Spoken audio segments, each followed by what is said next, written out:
welcome back to another Tuesday Tips at 2 with the Goldbergs. You're hearing from me, Sarah Goldberg. Today I'm going to be talking to y'all about a little teaser that came into play last week by Vice President-elect Kamala Harris. What did she say? She presented two groups that she said could maybe qualify for automatic permanent residence. Which groups are they? Let's get into it. The first one is DACA, Deferred Action for Childhood Arrivals. This group, otherwise known as the Dreamers, individuals who came into the country when they were young and then didn't have lawful status. In 2012, Obama put into play DACA so that this group could get work permits. So they've been able to get work permits, but there's also been a lot of litigation in place regarding DACA. During the Trump administration, he said, well, just like Obama put it into play as an executive order, now that I'm the executive, as the president, I can go and cancel that program.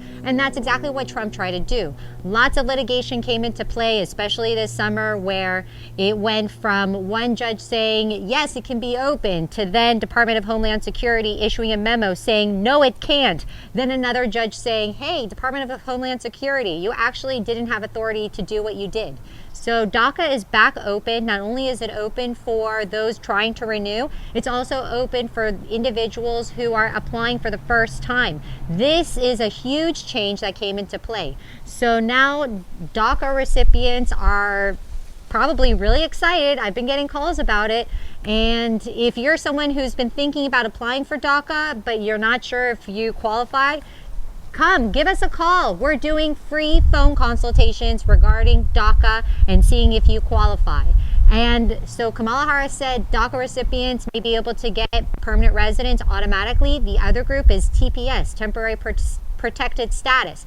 These are individuals who came from certain countries that suffered major disasters. For example, the more recent one was in Haiti. There was a big earthquake, if y'all recall, that literally crumbled cities to the ground. So individuals that were present in the United States at that time were able to qualify for temporary protected status. There are also other groups that have had TPS for a very long time, including individuals from Honduras. They've been able to get TPS since the 90s. So 90s, and now it's 2021, over 20 years.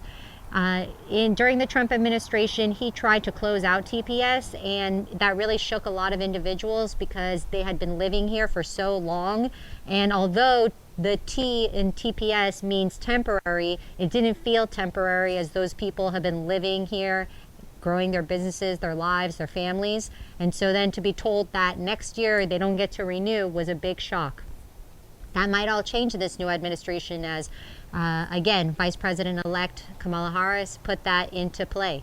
So we'll see what happens in the near future, since the inauguration will be January 20th. And let me just say, go America for having an election and hopefully keeping everyone safe in the process. Until next time.